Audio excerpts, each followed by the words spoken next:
آپ کلام الہی میں جب اللہ کے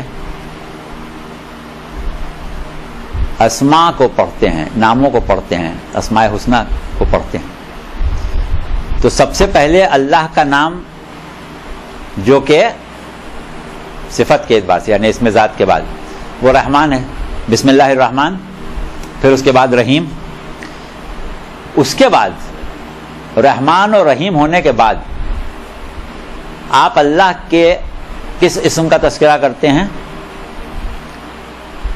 الحمدللہ رب العالمین، یعنی رحمانیت اور رحیمیت کا تذکرہ کرنے کے بعد اس کی رحمانیت اور رحیمیت کو ایک مرتبہ متصل کر دیتے ہیں اس کی ربوبیت سے، صفت ربوبیت۔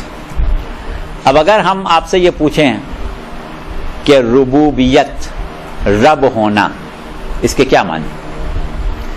آپ اس کا جواب دیتے ہیں رب مانے پالنے والا۔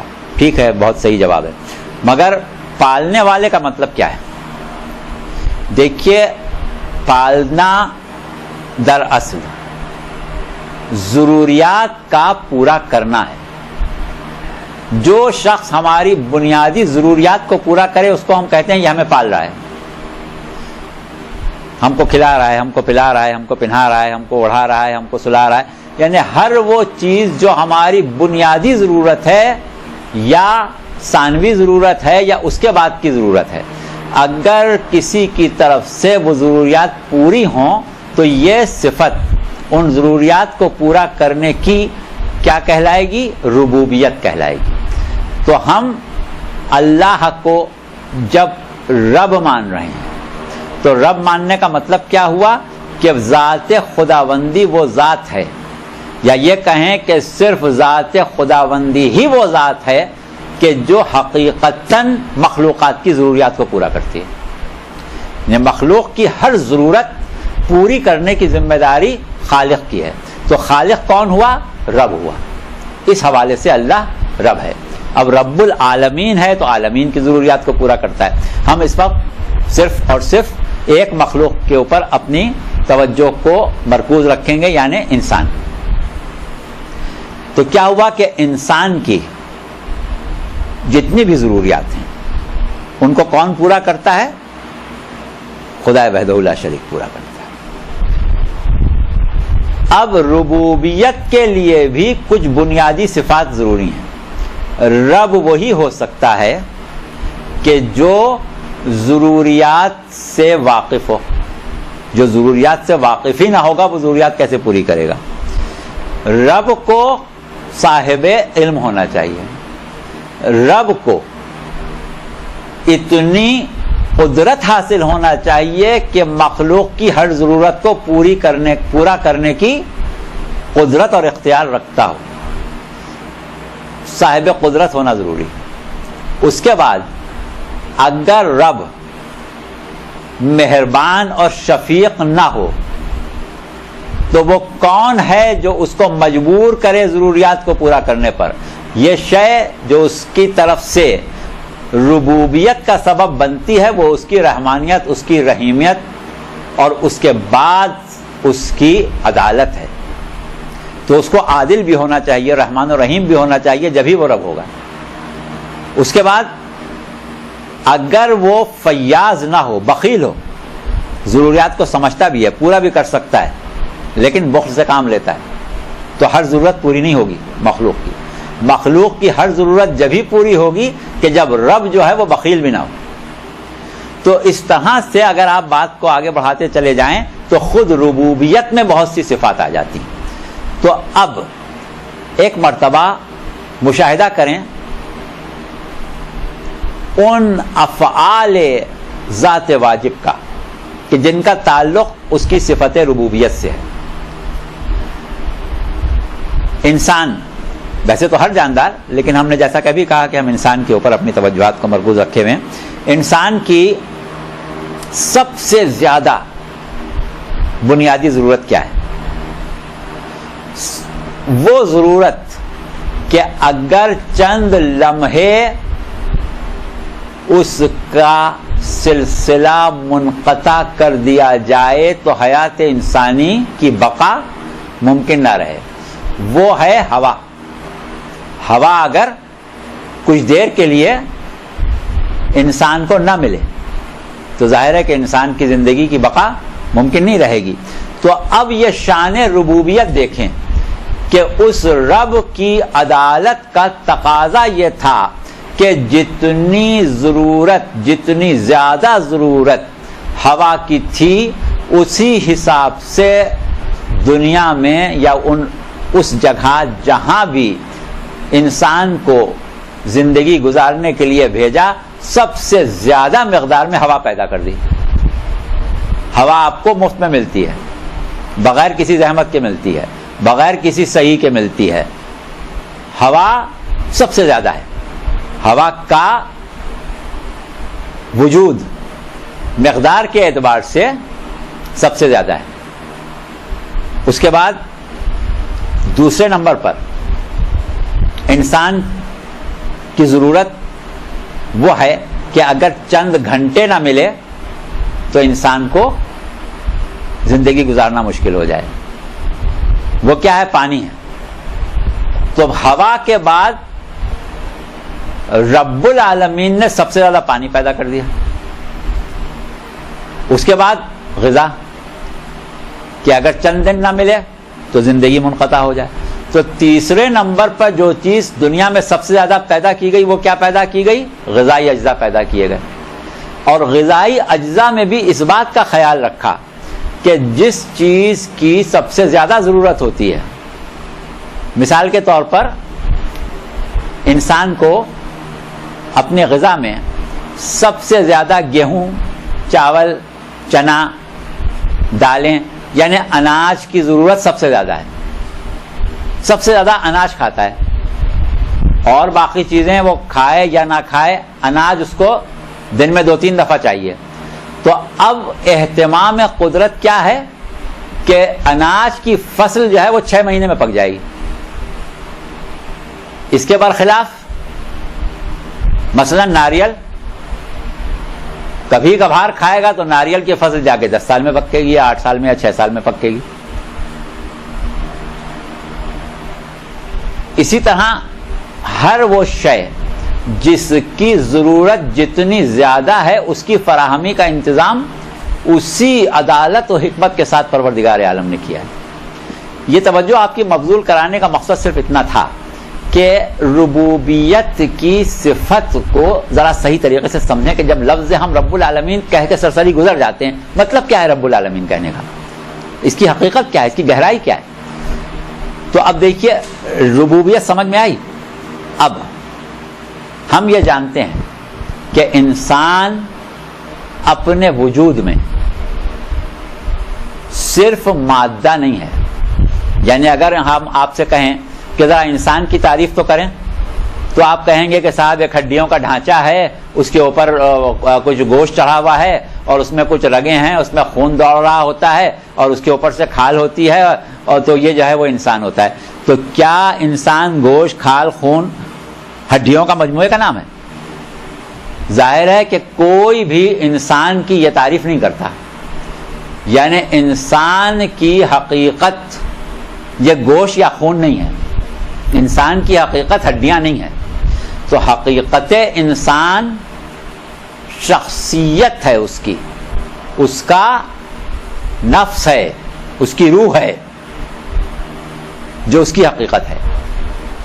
جب ہم گفتگو کے دوران کبھی اپنی ذات کی طرف اشارہ کرتے ہیں, میں یہ کہتا ہوں, میں یہ سمجھتا ہوں, تم یہ نہیں جانتے, میں اس چیز کو پسند نہیں کرتا, وغیرہ وغیرہ, تو یہ میں سے ہمارا اشارہ کیا اپنے جسم کی طرف ہوتا ہے,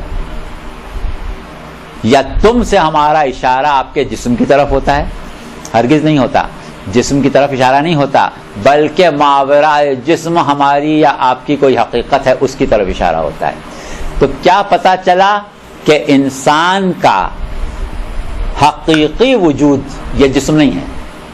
اب یہ اس وقت ہماری گفتگو کا موضوع نہیں ہے کہ حقیقت انسان میں اور جسم میں کیا تعلق ہے، جسم کی ضرورت کیا ہے، حقیقت انسان کا جسم سے کس کس طرح رابطہ ہوتا ہے، یہ سب ہمارا موضوع اس وقت نہیں ہے. کبھی مات پر گفتگو ہو تو پھر حیات دنیا اور حیات آخرت پر بات کریں گے تو یہ بات ہو سکتی ہے، اس وقت نہیں.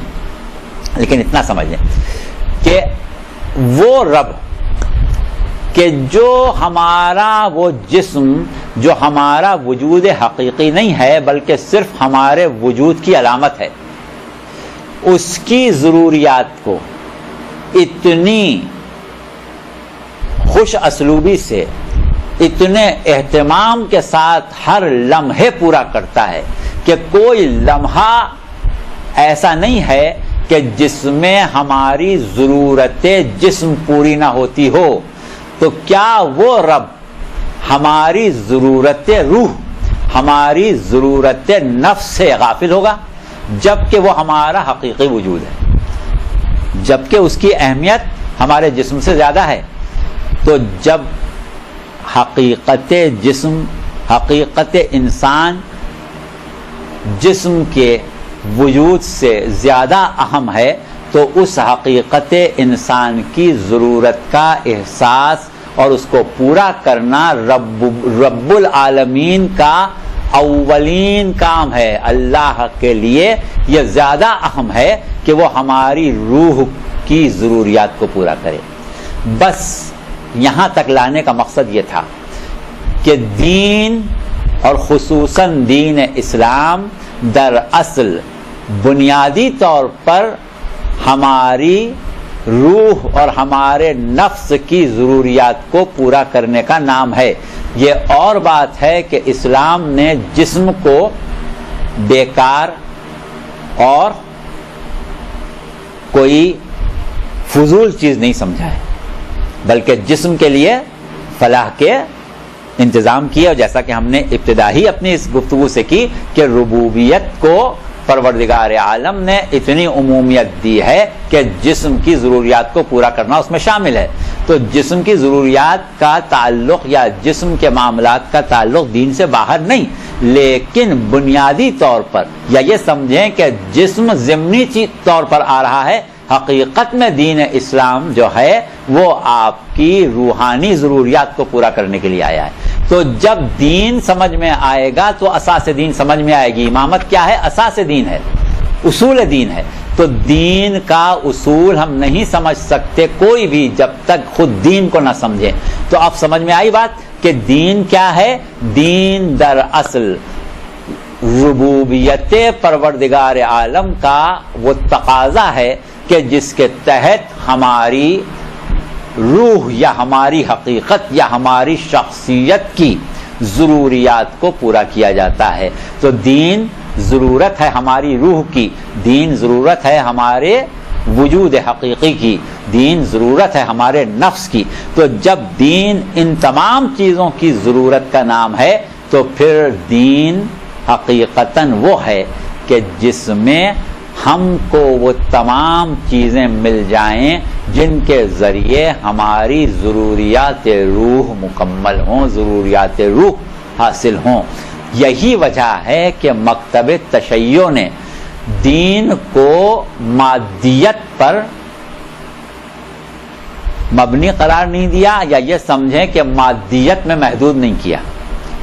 دیگر مکاتب فکر میں دنیاوی انتظام، دنیاوی نظم و نسق، دنیاوی فلاح، دنیاوی فتوحات، دنیاوی شان و شوکت، ان چیزوں کو دین میں داخل کیا گیا ہے، اس کو دینی کارنامے قرار دیا گیا ہے. لیکن مکتب تشیع کیا ہے؟ مکتب تشیع کی بنیاد وہ حدیث پیغمبر اسلام صلی اللہ علیہ وآلہ وسلم ہے، جس میں آپ یہ فرماتے ہیں کہ کوئی نبی اور کوئی رسول مبعوث نہیں ہوتا مگر تکمیل عقل کے لیے. انبیاء کی بعثت کیوں ہوتی ہے؟ تکمیل عقل کے لیے ہوتی ہے. عقل کیا شے ہے؟ عقل وہ جوہر انسان ہے کہ جو انسانیت کو دیگر مخلوقات سے ممتاز کرتا ہے. تکمیل عقل تکمیل انسانیت ہے. انسانیت کے کمال کے لیے، انسانیت کی ارتقاء کے لیے، انسانیت کے اس مقام ہدف کے لیے کہ جہاں تک پہنچنے کے لیے پروردگار عالم نے انسان کو خلق کیا ہے، انبیاء مبعوث ہوتے ہیں. اور کیونکہ امامت قائم مقام نبوت ہوتی ہے، لہذا یہی مقصد امامت کا بھی ہوتا ہے کہ امامت کا قیام اس لیے ہوا کہ عالم انسانیت کی انسانیت کو مقام کمال تک پہنچائے، اور جس کا کام، جس کی ذمہ داری انسانیت کا کمال ہو، اس کا انسان کامل ہونا ضروری ہوتا ہے. تو یہ ایک بنیادی چیز تھی، ایک بنیادی نقطہ تھا جہاں تک ہم نے آپ کو پہنچایا. اب اس کے بعد ایک چیز اور ہے، وہ یہ ہے کہ ابھی ہم نے کہا کہ پروردگار عالم نے روح کی ضرورت کو جسم کی ضرورت پر ترجیح دی، یا یہ کہیں کہ عقلاً یہ ضروری ہے کہ پروردگار روح کی ضروریات کو عقل کی ضروریات، جسم کی ضروریات پر ترجیح دے.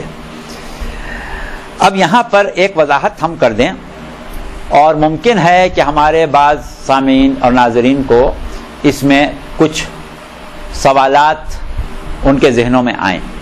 ان سے ہماری گزارش یہ ہے کہ جو سوالات ان کے اذہان میں آئیں وہ تحریری طور پر کسی طریقے سے ہم تک پہنچا دیں. انشاءاللہ ہم ان کے جوابات کسی نہ کسی طرح ان تک بھیج دیں گے.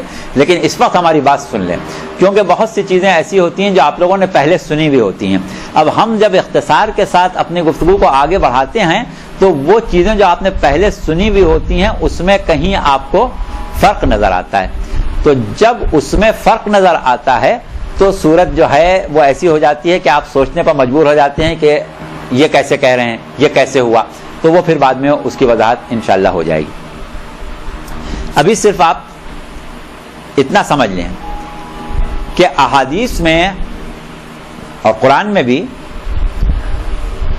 کچھ الفاظ ایسے ہیں کہ جو انسان کی حقیقت کے لیے، اس کی شخصیت کے لیے استعمال ہوئے ہیں. ایک لفظ کثرت سے استعمال ہوا ہے عقل، جیسا کہ ابھی ہم نے حدیث پڑھی کہ انبیاء کی بعثت تکمیل عقل کے لیے ہوتی ہے. اسی طرح ایک لفظ قرآن میں بھی جا بجا استعمال ہوا ہے، قلب. کبھی قلب پر مہر لگانے کی بات ہو رہی ہے، کبھی قلب کے اندھے پن کی بات ہو رہی ہے، کبھی قلب کے بہرے پن کی بات ہو رہی ہے. مختلف طریقوں سے قلب کا ذکر آتا ہے. اسی طرح کبھی نفس کا ذکر آتا ہے، اور نفس کا ذکر بھی مختلف الفاظ کے ساتھ، کبھی امارہ کے ساتھ، کبھی لوامہ کے ساتھ، کبھی الہام کے حوالے سے، کبھی اطمینان کے حوالے سے نفس مطمئنہ کا لفظ استعمال ہوا. تو کیا ہوا کہ لفظ نفس بھی بار بار استعمال ہوتا ہے، جب کل نفس ذائقۃ الموت کہا گیا. اسی طرح لفظ روح احادیث میں بھی، قرآن میں بھی استعمال ہوتا ہے. تو چار الفاظ آپ کے سامنے آئے، عقل، نفس، قلب، روح.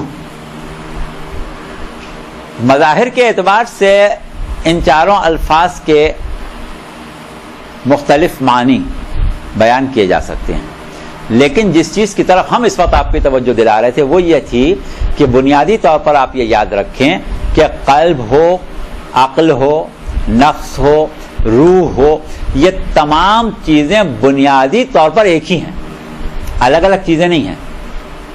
وہی ہماری حقیقت، اس کو ہم کبھی نفس کہتے ہیں، اسی کو کبھی عقل کہتے ہیں، اسی کو کبھی روح کہتے ہیں، اور اسی کو کبھی قلب کہتے ہیں.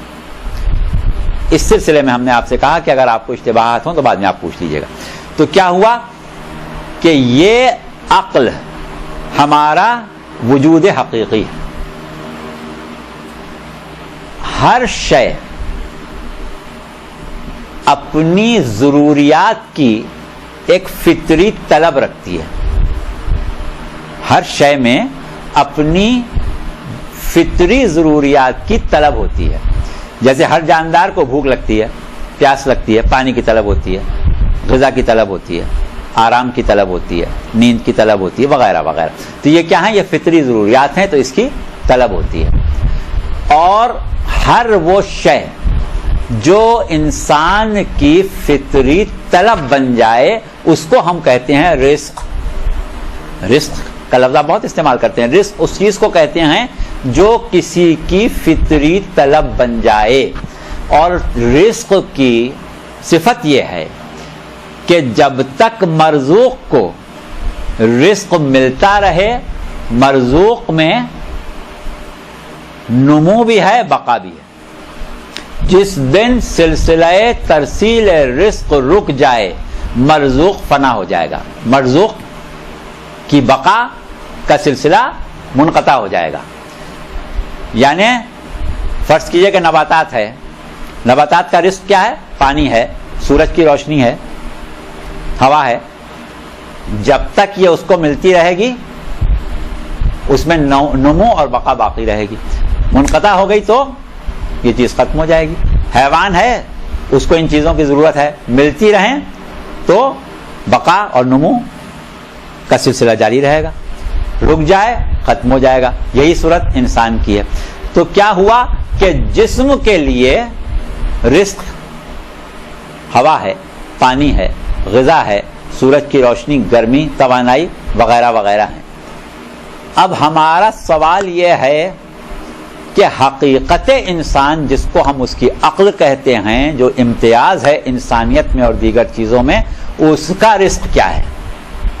عقل کا رزق کیا ہے کہ عقل کو ملتا رہے تو نمو بھی رہے اور بقا بھی رہے. اور اگر سلسلہ رزق عقل رک جائے تو عقل فنا ہو جائے, عقل کی بقا کا سلسلہ منقطع ہو جائے. تو عقل کا رزق ہے علم و معرفت. جب تک عقل کو علم و معرفت مل رہی ہے, عقل میں نمو ہے, عقل میں بقا ہے, عقل میں ارتقاء ہے. اور جس دن سلسلہ علم, سلسلہ معرفت رک جائے اس دن عقل کی موت ہے. تو وہ پروردگار جو انبیاء کو تکمیل عقل کے لیے مبعوث کرتا ہے, اس کا نصب العین کیا ہے؟ اور علم جو بارگاہ خداوندی سے آئے وہ کیا ہے؟ اسی بنیاد پر ہم یہ کہتے ہیں کہ ربوبیت پروردگار عالم کا یہ تقاضا تھا کہ اس نے اپنے اوپر ہدایت کو واجب کیا. اور ہدایت کیا ہے؟ ہدایت وہ علوم و معارف ہیں جو پروردگار عالم کی طرف سے مخلوق کی ضرورت عقلی کو پورا کرنے کے لیے مہیا کیے جاتے ہیں. لہذا اللہ کا طریقہ یہ ہوا کہ اس نے بنی نوع انسان کو دنیا میں بعد میں پیدا کیا, ہادی کو پہلے پیدا کیا. پہلے جناب آدم دنیا میں آ گئے ایک نبی کی حیثیت سے, خلیفۃ اللہ فی الارض کی حیثیت سے. اس کے بعد نسل انسانی آگے بڑھی کہ ایک انسان بھی اللہ سے یہ نہیں کہہ سکتا کہ پروردگار میری عقل کے رزق کا انتظام کیے بغیر تو نے میری عقل کو خوف کر دیا. تو یہ ہے ربوبیت پروردگار عالم کا تقاضا, اور یہی وہ بنیاد ہے جس پر پروردگار عالم نے ہدایت کو واجب کیا ہے. اور یہ ہدایت کے سلسلے کی بقا نبوت و امامت ہے. تو اب ہم اس مقام تک پہنچ گئے کہ جہاں سے ہم آپ کو فلسفہ نبوت و امامت سمجھا سکیں. فلسفہ نبوت و امامت سمجھ میں آئے گا تو دین سمجھ میں آئے گا, یا یہ سمجھیں کہ دین سمجھ میں آئے گا تو فلسفہ نبوت و امامت سمجھ میں آئے گا. لازم و ملزوم ہیں دونوں چیزیں. تو کیا ہوا کہ پروردگار عالم نے ہدایت کا رزق, علم کا رزق پہلے مہیا کیا. اب ایک نقطہ اور سن لیں آج کی گفتگو میں, کیونکہ اس کے بعد ہمارے پاس وقت ختم ہو جائے گا. انشاءاللہ پھر باقی گفتگو کسی اور موقع پر کریں گے. وہ یہ ہے کہ پروردگار عالم نے پہلی ہی منزل پر یہ اعلان کیا کہ انی جاعل فی الارض خلیفہ، میں زمین پر اپنا نائب قرار دے رہا ہوں۔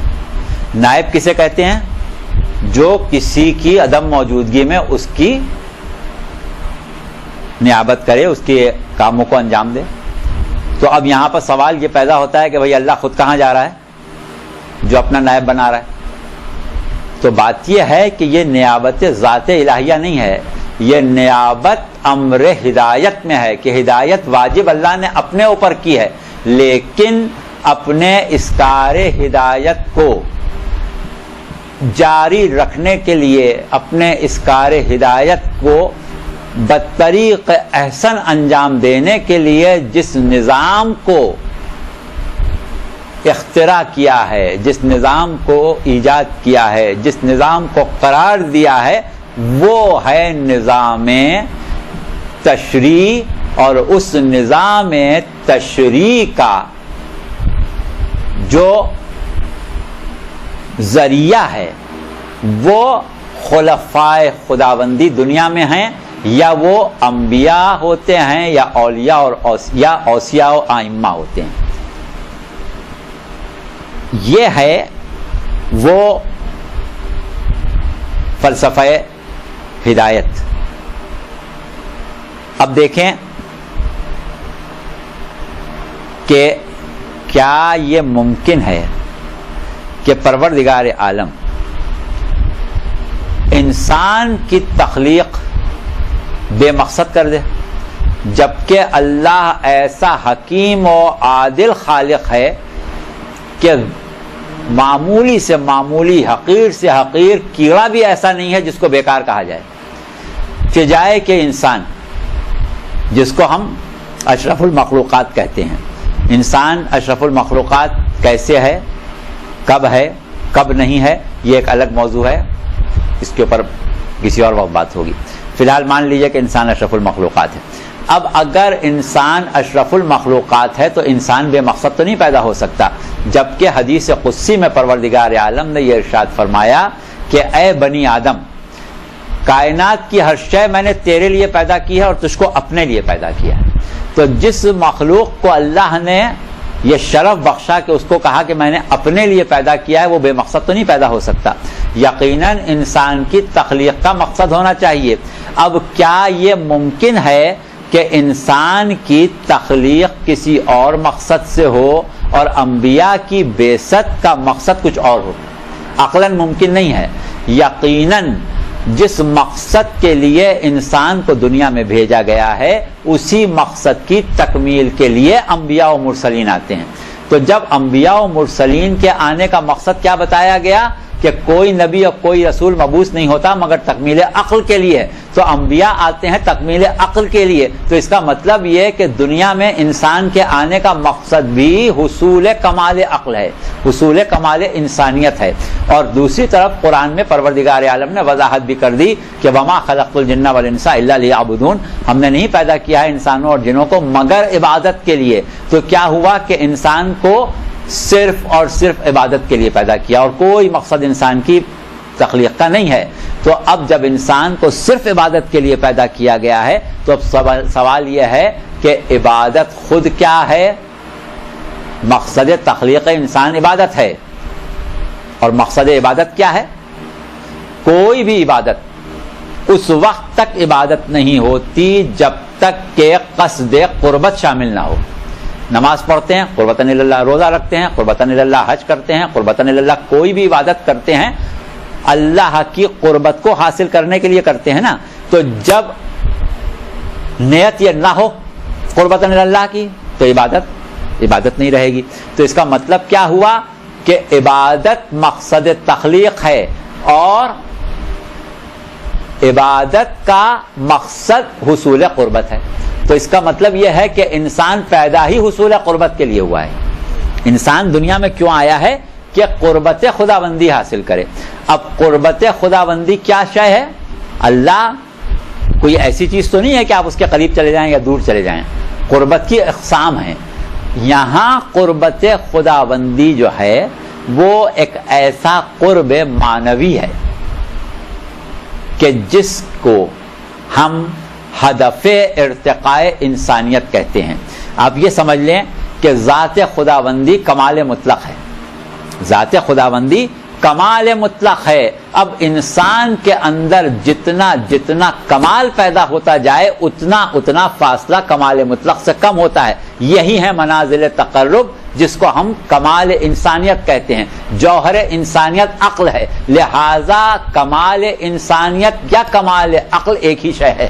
انبیاء مبعوث ہوئے کمال عقل کے لیے, انسان خلق ہوا کمال عقل کے لیے. تو اب جب یہ دونوں چیزیں ایک دفعہ آپس میں منطبق ہو گئیں تو اب یہ طے ہو گیا کہ دین کیوں آیا, کمال عقل کے لیے. تو انبیاء اسی مقصد کے لیے آئے, ائمہ اسی مقصد کے لیے آئے. اب اس مواد کی روشنی میں, اس بنیاد کی روشنی میں آپ دیکھیں کہ نبی کے آنے کا جو مقصد ہے وہی امام کے آنے کا مقصد ہے. تو اب مقام امامت کیا ہونا چاہیے, امام کس کو ہونا چاہیے, امام کی کیا صفات ہونا چاہیے, امام کا کیا کام ہونا چاہیے, امام کی کیا سیاست ہونا چاہیے, امام کا اللہ سے کیا تعلق ہونا چاہیے, اور امام کا حق امت پر کیا ہونا چاہیے, یہ پھر ہماری گفتگو آگے بڑھے گی. برحمتک یا ارحم الراحمین وصلی اللہ علی محمد و